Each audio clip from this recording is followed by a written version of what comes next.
Musawa ezakalasa mayanzi abagenyi abayite batandise okutuuka okwetaba ku mukolo guno ogw'okwogerako omukulembeze w'eggwanga gumanyiddwa nga State of the Nation's Address gwayogerako eri eggwanga nga budget eneetera okubeera nga esomebwa.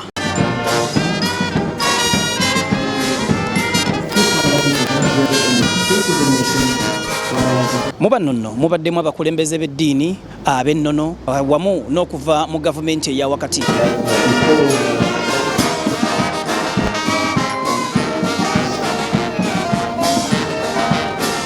Ababaka ba palamenti newankubadde nga ab'oludda oluwabula gavumenti tebalabiseeko weewaawo entebe zaabwe era zisigadde nga nkalu oluvannyuma lw'okulangirira olunaku olw'eggulo nti tebagenda kulinnyayo kubanga omukulembeze w'eggwanga bulijjo byabagamba era byagenda okubeera nga abagamba. Ekitongole kiramuzi kikiikiriddwa Principal Judge ku lwa Ssaabalamuzi Winnie Dolo atasobodde kubeera nga abeerawo olunaku olwaleero. Ebiduduza byo bibadde bya muggundo era nga bikulembeddwa mu bandi ya poliisi saako n'ey'amakomera.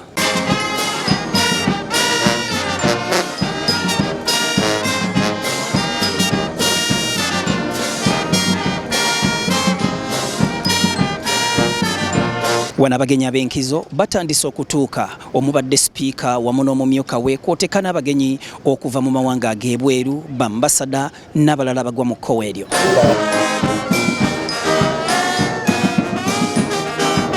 His Excellency Edward Choneka Sekandi, who is very familiar. Mu kaseera mpawe kaaga omukulembeze w'eggwanga Yoweri Kaguta Museveni tibuhaabulwa abadde alindiriddwa atuuse era nayanirizibwa sipiika omumyuka we wamu n'abakungu abalala. I can see His Excellency is waving not only to the procession of Parliament now forms, and at this juncture I shall take my leave until House is over.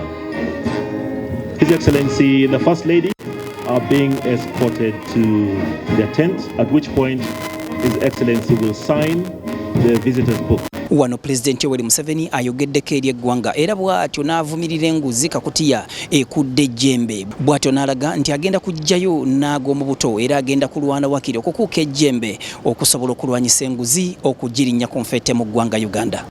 So now I have got proof that what I've been hearing as a rumor is actually true. And political leaders that steal government money are corrupt and will be crushed.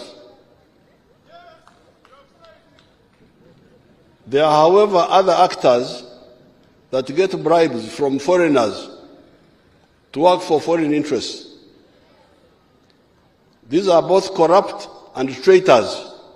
Bw'atyo President oluvannyuma lw'okwogerako eri eggwanga afunye ekifaananyi ekyawamu n'abamu ku bakungu okuva mu bitongole eby'enjawulo n'amawanga ag'enjawulo.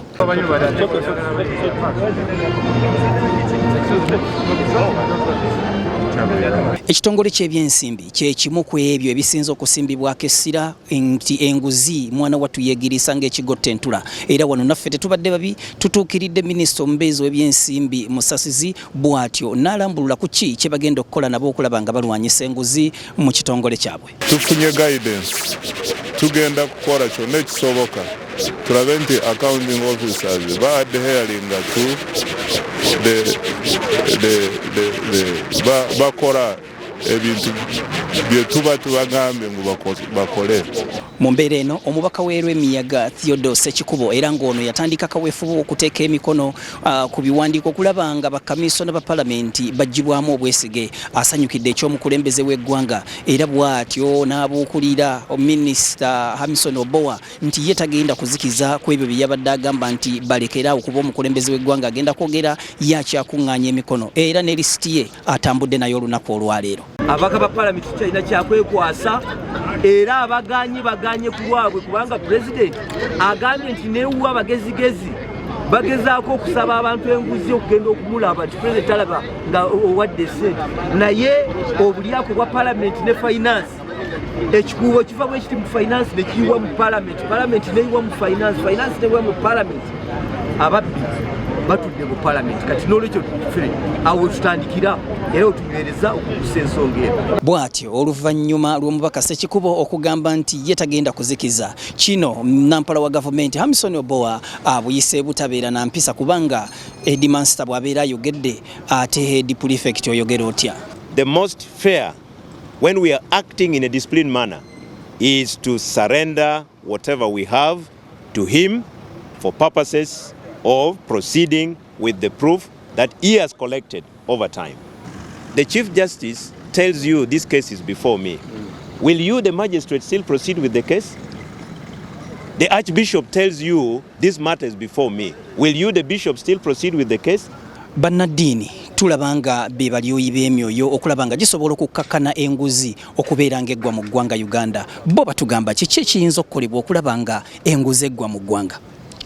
Ekintu kiri kimu bannaddiini kye tuwulira ekituluma ku mitima gyaffe nti abantu baffe tebanafuna kuba na mwoyo gwa ggwanga. Omuntu alumirira eggwanga yeerekereza abantu abalaba be bulungi. Ekyokulabirako kyaffe ekya Mukama waffe Yesu.